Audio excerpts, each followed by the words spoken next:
नमस्कार दोस्तों, एक और वीडियो में आपका स्वागत है। हम राम वन गमन परिपथ की यात्रा राम टेक से शुरू करके लगभग 2200 किलोमीटर अपनी यात्रा करके हम महानदी के किनारे इस धमतरी नगर में रात आ गए थे। पिछली शाम हम जो राकासहाड़ा है नारायणपुर में राम वन गमन परिपथ का एक पड़ाव छत्तीसगढ़ में, वहाँ से निकले थे और रात हो गई थी। लगभग 250 किलोमीटर की यात्रा करके हम धमतरी में पिछली रात रुके थे और सुबह ये महानदी का सुंदर कोहरों वाला नज़ारा देखने आए हैं। है ना सुंदर नज़ारा। अपना छत्तीसगढ़ ऐसा ही है भैया। भावना वो देखिए वहाँ वॉक कर रही है नीचे।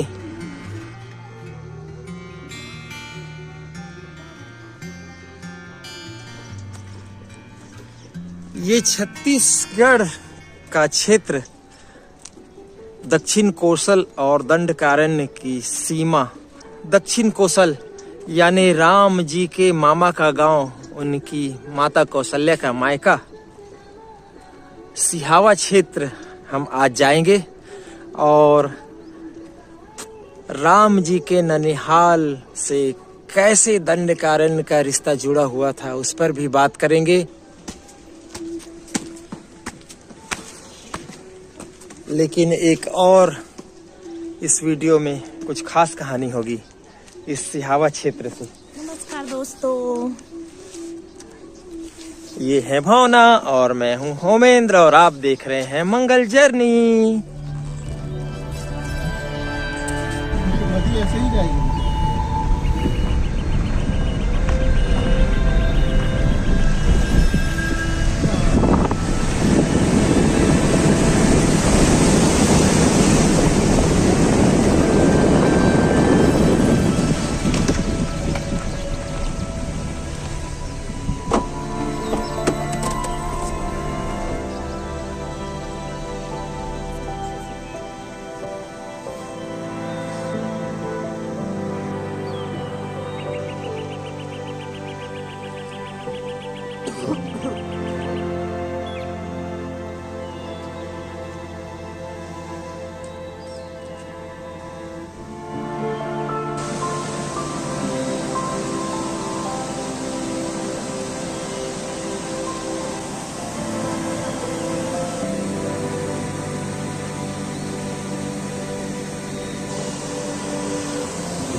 हम अगर यहाँ नहीं आ रहे थे तो अब तक हम लोग दुर्ग पहुँच जाते, लेकिन हम हमारे भांजा के आग्रह पर विशेष इस तरफ आए हैं और इसलिए एक और वीडियो बन गया भावना राम वन गमन पथ का। ये भी राम गमन पथ का हम जहाँ जाएंगे ना वो।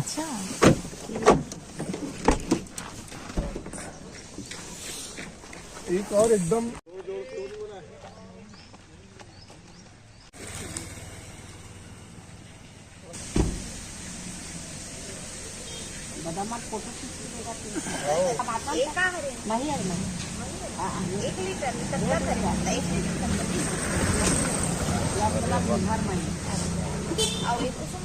कुसुम भाजी, चौलाई भाजी, लाल पाला भाजी।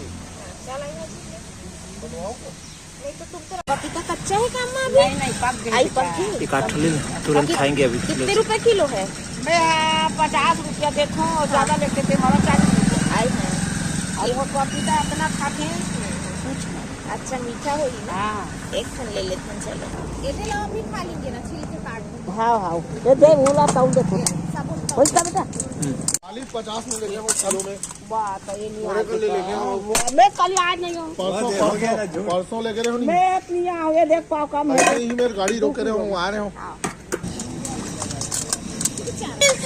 हाँ किलो छड़ बेटी किलो के रुपए किलो है? वो कच 80 रुपया किलो 80 रुपए किलो। कुसुम बाटी है ना। अब ये कैसे बनाते हैं? एक नंबर के वो तो तोड़ दे। थोड़ा खटाई डालना रहता है। हाँ खट्टा दाग दही डाल दो चाहे जो डाल दो। तो माने दे तो कर कमी नहीं रहा सामान भर के ना मोट देना लेना कोई टेंशन। बरबट्टी भी है। सब ये लोग बाड़ी वाले खत्म ही हो गया। खत्म हो गया। हो गया। ये लोग सती से छोड़ दे। बाजू में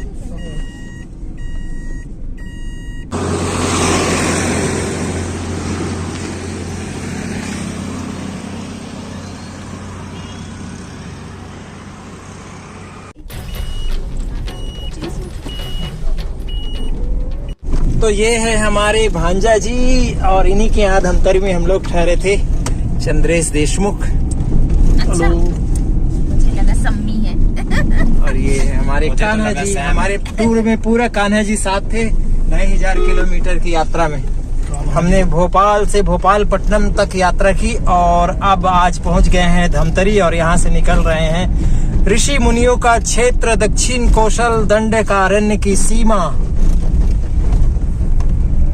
सिहावा क्षेत्र, गंधमर्धन पर्वत की ओर। क्योंकि बड़े वाले ब्रिज को अपन यही क्रॉस कर दे रहे हैं सब लोग।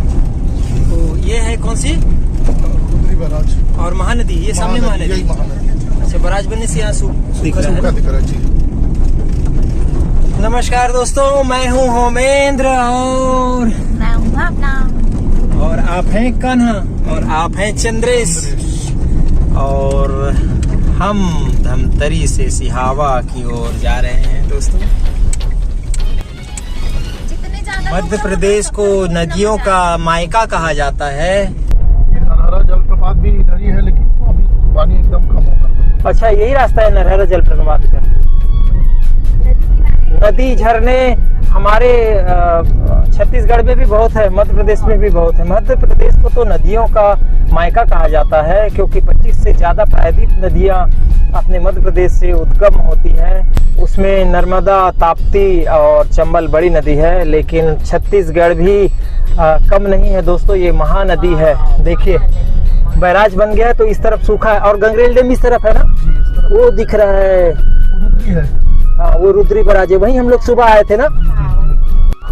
छत्तीसगढ़ में भी 10 से ज्यादा नदियों का उद्गम है और उसमें ये महानदी दोस्तों, महानदी सबसे हमारे पवित्र नदियों में सबसे ऊंचा स्थान है छत्तीसगढ़ में। जो सिहावा हम जहाँ जा रहे हैं वहाँ के ऋषि क्षेत्र है, सिद्ध क्षेत्र है सिहावा, वहाँ से उद्गम होती है और बंगाल की खाड़ी में उड़ीसा होते हुए जाती है। इस महानदी में हमारा राजिम तीर्थ है जहाँ मध्य छत्तीसगढ़ सरकार कुंभ लगाती है, राजिम कुंभ। और उसके अलावा जो भारत का एक बहुत बड़ा डैम जिसका गेट और दीवार लंबी है, सबसे लंबी है, हीराकुंड जलाशय जो उड़ीसा में बना हुआ है। और दोस्तों ये महानदी देखिए, महानदी तो है ही हमारी छत्तीसगढ़ की आन बान शान पवित्र। इनके और कई नाम है। मोहना, कितने नाम याद है महानदी के? 3 नाम है, कनकनंदिनी, महाश्वेता और महानंदा। और महानंदा मतलब महानदी। और ये अछोटा गांव आ गया। अछोटा गांव हो ना अपने, हाँ, उनके जो स्टाफ में है ना, उनके विश्वास पात्र एक साहू जी, उनका ये गांव है। मिले थे ना मैं ट्रेन में उनकी मम्मी को। अच्छा, हाँ, वो इन्हीं का गाँव। हाँ हाँ हाँ। अब यहीं से जाएंगे हम सिहावा। दिसंबर का महीना है लेकिन गर्मी लग रही है, जैसे ग्लास बंद किया धूल से बचने। और आप जा रहे हैं राम वन गमन मार्ग। और सबसे महत्वपूर्ण ये देखिए राम वन गमन पर्यटन परिपथ छत्तीसगढ़ में है हम। ये कभी मध्य प्रदेश का हमारा आखिरी जिला होता था। पहले तो ये रायपुर जिले में आता था, फिर धमतरी जिला बना। और ये महानदी जो है मध्य प्रदेश और उड़ीसा को कई स्थानों पर सीमा रेखा खींचती थी। का कौन सा जिला लगेगा इधर? नवरंगपुर और फिर जयपुर। जयपुर उड़ीसा में भी है? हाँ, उड़ीसा में है जयपुर। ये रोड सीधा जाएगी, बीच में आपको बोराई करके एक जगह पड़ेगा। बोराई बोराई तो हमारा गांव नहीं, वो ये जंगल वाला। अच्छा, दुर्ग जिले के बोराई में हमारा गांव पड़ेगा। अब हम इंटर कर गए सीता नदी अभ्यारण्य क्षेत्र। ओ, ये जंगल उसी अभ्यारण्य का है? अभ्यारण्य जी, जो पूरा सिहावा के आसपास फैला हुआ है। जी। और इसमें दुधवा जलाशय भी है ना? दुधावा जलाशय।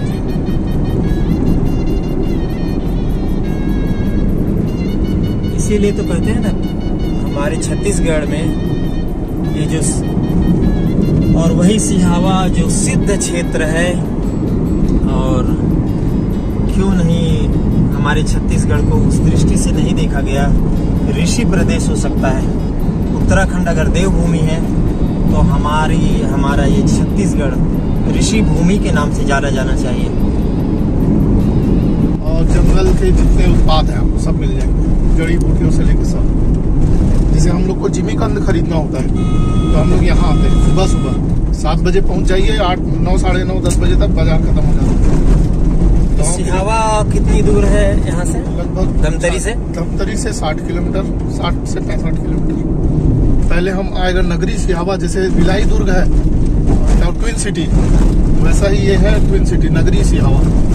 पहले नगरी आएगा फिर सिहावा आएगा। सिहावा में ही वो मुचुंद ऋषि का आश्रम, मुचकुंद जी का और वो सिंगी ऋषि जी का आश्रम जो थोड़ा ऊंचाई पर है, जिसके लिए हमको करीब 400-500 सीढ़ियाँ चढ़नी पड़ेंगी।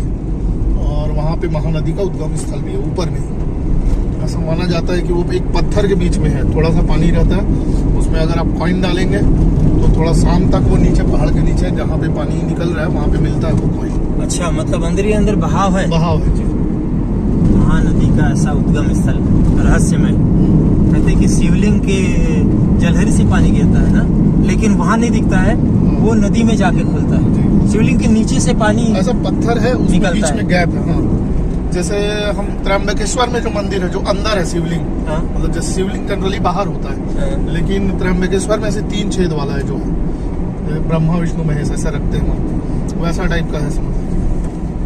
और चंद्रेश हमें बहुत सारी जानकारी दे रहे हैं, क्योंकि पास में धमतरी में रहते हैं, मेरे भांजे हैं। तो ये मेहमान जब आते हैं तो उनको घुमाने भी ले जाते हैं। यहाँ से हम डाइवर्शन हो जाएंगे? यहाँ से सीधा भी जा सकते हैं, इस रोड में मैं कभी गया नहीं, लेकिन चलते हैं। चलो, जिधर से सिहावा डायरेक्ट निकलेगा, दुधावा निकले इधर से। अच्छा, सिहावा दुधावा। सांकरा कौन सा सांकरा है? सिहावा के पर्वतीय स्थल से महानदी निकलती है और जो ऋषि मुनियों की तपस्या स्थल रही है, और उसी पुण्य भूमि में हम आज जा रहे हैं। उन्हीं तपस्या में कभी युगों से जो यहाँ तपस्या किए हैं, ऐसे 7 ऋषियों की भूमि सिहावा।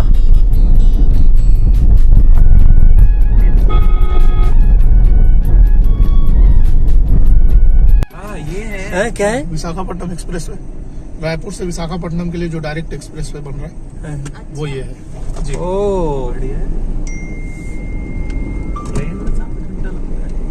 दुर्ग से विशाखापट्टनम वंदे भारत चलता है। तो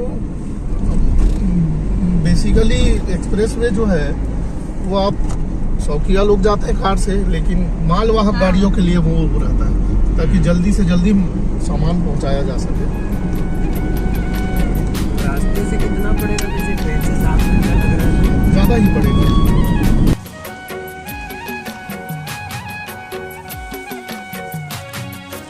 तो हम लोग फिर से राम वन गमन जा रहे हैं। जी हाँ, ये राम का ननिहाल और राम राजा दशरथ के दामाद श्रृंगी ऋषि का स्थान है। दोनों दक्षिण कौशल और दंडकारण्य का बिल्कुल छोर। क्या है ये? वन भैंसा है। नहीं है, चरवाहा है इसमें। तो वन में भैंसा है मतलब वन भैंसा हुआ। कुछ भी है।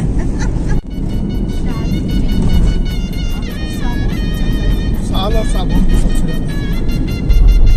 जहाँ ऋषि मुनि तपस्या तो करते थे, देश भर के राजकुमार जो राजा के पुत्र होते थे ना, उनको शिक्षा यहाँ दी जाती थी। और यहाँ से जो गोदावरी से महानदी तक और हमारे विदर्भ में जो गोंडवाना लैंड है वहाँ नर्मदा तक, यही तो दंडकारण्य था। तेलंगाना, आंध्र प्रदेश, उड़ीसा और फिर छत्तीसगढ़ और मध्य प्रदेश का पश्चिमी हिस्सा और दक्षिणी हिस्सा गोंडवाना लैंड। ये कहाँ जा रहे हैं? Modern city. अच्छा, जो डैम है डैम जी। ये भी महानदी में ही है जी। और हम जा रहे हैं सिहावा की ओर। हम लोग जहाँ जा रहे हैं वहाँ उड़ीसा का नेटवर्क मिलेगा। उड़ीसा का मोबाइल नेटवर्क आता है। बीच में क्रॉस भी करेंगे और फिर वापस मतलब उड़ीसा और छत्तीसगढ़ आना जाना चलता रहेगा। और मध्य प्रदेश कितना बड़ा था और कहाँ से आए हैं और अभी तक मध्य प्रदेश ही चल रहे होते, छत्तीसगढ़ अलग नहीं होता तो है। और हम लोग 2200 लगभग, फिर महाराष्ट्र, फिर तेलंगाना घुस गए, उसके बाद फिर छत्तीसगढ़ आए। बहुत बड़ा था मध्य प्रदेश। और इसी बीच हम आंध्र प्रदेश गए, उड़ीसा हमने वहाँ मलकानगिरी भी थोड़ा सा घुसे और कोटा से छत्तीसगढ़ प्रवेश करके फिर यहाँ बस्तर होते हुए हम धमतरी पहुँचे हैं। और चंद्रेश जी के यहाँ धर्म की नगरी धमतरी। क्या बात है। और ये धर्म की नगरी तो है ही, लेकिन ये सिहावा हमारे छत्तीसगढ़ क्यों नहीं इसको ऋषि प्रदेश कह दिया जाए, क्योंकि उत्तराखंड को देवभूमि बोलते हैं। जी। जिस तरीके से सप्त ऋषि का प्रचार नहीं किया गया ना, राम वन गमन पथ तो प्रचार किया गया, लेकिन सप्त ऋषियों का ये प्रदेश है भाई। वो सप्त ऋषि नहीं है। जानती हो सप्त ऋषि जो आकाश में कभी आपने सुना हो? पहले जब हम लोग गांव जाते थे ना दादी के घर, तो गर्मी के दिनों में हम लोग आंगन में सोते थे, सबके लिए बिस्तर रखते थे, फिर सब लोग सोते थे। तो सोने से पहले हर बुजुर्ग पहले कहानी सुनाते थे, तो हमारी दादी भी सप्तऋषि के बारे में कहानी सुनाती थी कि वो तारा है, वो तारा है, ये है, वो है करके। तो ये वही सप्तऋषि है क्या जहाँ जा रहे हैं हम? बहुत सारे तारों के बारे में बहुत सारी चीजें बताती थी। किसी चीज का गुच्छा है, वो झाड़ू है, और ये सप्तऋषि है, ऐसे करके बताती थी। तारे टूटते थे, तो तारे टूट रहे हैं तो विश मांग लो, ऐसे बोलती थी। कुछ मांग लो पूरा होता है, ऐसे बोलते थे। सप्तऋषि हमारे लिए आकाश की बातें हो गई थी, लेकिन इसी धरती में थे ये ऋषि मुनि। लेकिन अलग अलग शास्त्रों में जो 7 ऋषियों का वर्णन है, उसमें ये एक तरह के अलग सप्त ऋषि हैं। उन्हीं में से अधिकतर ऋषि के यहाँ का उल्लेख मिलता है। और कई ऋषि ऐसे भी हैं उन सप्त ऋषियों में, जैसे हम देखेंगे ना, तो सप्त ऋषि भावना अलग अलग जो पुराण है ना, वेद पुराण, उसमें उल्लेख है। उसमें थोड़ा सा मिलता जुलता नाम भी, जैसे 3-4 ऋषि अगस्त्य मुनि हो गए, सिंगी ऋषि हो गए, वशिष्ठ मुनि हो गए। उसके अलावा जो 3-4 ऋषि हैं उनके नाम अलग अलग मिलते हैं। हो सकता है ये उन ऋषियों के उपनाम भी हों, लेकिन ऐसा नहीं है कि केवल यही था। ऋषि मुनि तो बहुत लंबा क्षेत्र होता था, तपस्थली भी बहुत अलग अलग होता था। उत्तर प्रदेश में अयोध्या से कुछ दूर में श्रृंगी ऋषि का आश्रम है, तो वहां से कनेक्शन इसलिए होता है कि जो शांता थी, दशरथ की पुत्री, राम जी की बहन, वो श्रृंगी ऋषि से ब्याही गई थी, तो इसलिए अयोध्या के पास उनके आश्रम का लिंक मिलता है। लेकिन ये दक्षिण कौशल जो शांता का, राम जी के बहन का ननिहाल था, तो पड़ोस में जब दंडकारण्य में, इस सिहावा, इस सिद्ध क्षेत्र में, इस गंधमार्दन पर्वत में और विस्तार तक फैला हुआ था। घने जंगल, काले काले पत्थर, विशाल वृक्ष, यहाँ ऋषि मुनि की तपस्या स्थली थी, इसीलिए तो कहा जाता है ना, यहाँ ऋषि मुनि थे तो असुर भी थे, क्योंकि असुर के वध के लिए ही तो राम जी को यहाँ आना पड़ा। और राम जी अगर आए, ये राम वन गमन पथ है, तो आश्चर्य नहीं कि वो श्रृंगी ऋषि जी के जानकारी से प्रेरित होकर चित्रकूट होते हुए यहाँ आए होंगे। जो सीतामढ़ी हरचौका है वर्तमान कोरिया जिले में, जो छत्तीसगढ़ है, वहां से चित्रकूट से प्रवेश किया श्री राम जी मध्य प्रदेश होते हुए। और ये एक महत्वपूर्ण पड़ाव था, क्योंकि ये यहाँ ऋषि मुनियों का आश्रम था। यहाँ से फिर वो आगे बढ़े दंडकारण्य क्षेत्र में, पूरा जिस जहाँ से हम यात्रा करते आ रहे हैं वो सब वीडियो आप देखिएगा दोस्तों, चूकेगा मत। हम ऐसी जगह गए थे, हम कल नारायणपुर से निकले थे, हाड़ा राक्षस से। वहाँ राक्षसों की हत्या करके इकट्ठा किया था हड्डी, और वो हड्डी आज भी एक सफेद पहाड़ के रूप में है। ऊपर कोई मंदिर हो, मेरे ख्याल से नीचे ही है। तो बता रहे ऊपर है। हाँ समीर, श्रृंगी ऋषि का ऊपर है। अच्छा, यही ऊपर भीतर रास। जरूरी नहीं है कि आश्रम ऊपर ही हो, आश्रम नीचे भी हो सकता है। ये सब सारा राम वन गमन पथ है। ये छोटी अलग अलग जगह ना, कोई एक स्थान नहीं है, पूरा क्षेत्र है। तो यहाँ 2 दिन रहे होंगे, यहाँ किसी मुनि से मिले होंगे, ऐसा है। लखन सिया रामचंद्र की जय। क्या है ये? जो 75 स्थान है ना, जो सीता मढ़ी जो हरचौका है, वहां से लेके इंजरम तक राम वन गमन पथ के, उसमें से 9 स्थानों को छत्तीसगढ़ सरकार ने चयन किया है विकसित करने के लिए। अच्छा। उसमें ये नगरी सिहावा का है। यहाँ सप्तऋषियों का बहुत सुंदर मॉडल पूरा पार्क जैसे बना रहे हैं। अभी तो निर्माण कार्य चल ही रहा है। हाँ, वहाँ से राइट है। जैसे ओहो हो हो। बनी रहा है ना, बना नहीं। चल ही रहा है निर्माण कार्य। कॉटेज जैसे बनाया है, छोटा छोटा ना। या मुझे लगता है ठहरने के लिए भी बाद में दिया जाएगा, लगता है टूरिज्म को बढ़ावा देने के लिए ना। अभी जो मोदी जी लगातार जो बढ़ा रहे हैं, तो उसी में, क्योंकि ये स्थान है ही राम वन गमन पथ का। देखो ऋषि मुनि बैठे। ये सब अलग अलग सप्त ऋषि हैं। नाम भी लिख, ये अगस्त ऋषि है ना। पर नाम लिखना था ना। हाँ, ऐसे। अभी कंप्लीट नहीं हुआ ना मामी जी। कंक ऋषि है। कर्क ऋषि। ये मुचकुंद ऋषि, ऋषि है। और ये कुंभज ऋषि, कुंभज ऋषि। और ये है अंगिरा ऋषि, बढ़िया बन जाएगा ना, बढ़िया बनेगा तो। और ये है हमारे राम। ये है सरभंग ऋषि। तो ये है श्रृंगी ऋषि, 7वें ऋषि श्रृंगी ऋषि, राजा दशरथ के दामाद भगवान राम, मर्यादा पुरुषोत्तम राम की बहन, इकलौती बहन शांता के पति श्रृंगी ऋषि। जो राम वन गमन परिपथ है, तो छत्तीसगढ़ सरकार इस टेकरी पे सिहावा और नगरी के बीच ये डेवलप कर रहे हैं, ताकि लोग यहाँ पर्यटक जानकारी ले सके यहाँ से, और आके यहाँ ज्ञान अध्ययन और दर्शन कर सके, और अपने ऋषि मुनियों को याद कर सके। और यही है वो राम वन गमन पथ का क्षेत्र। भगवान राम की मूर्ति बहुत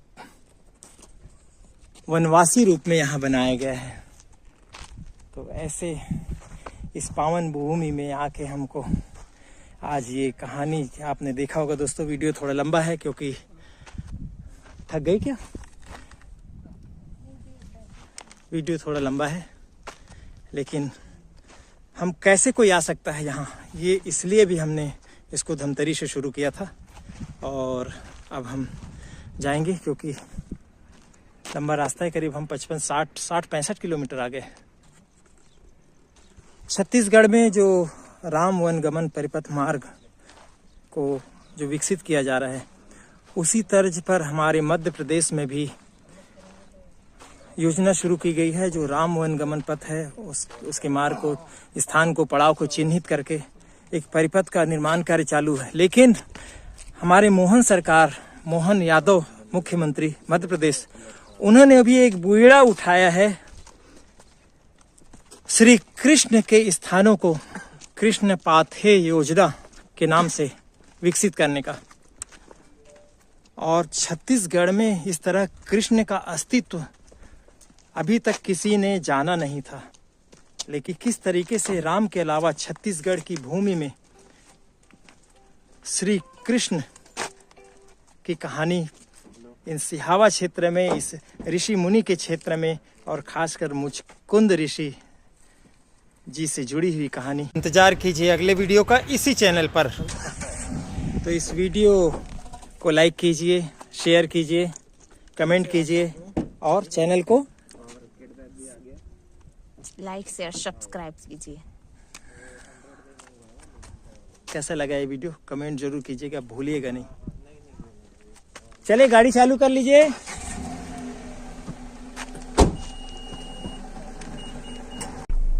OTP 7 क्या?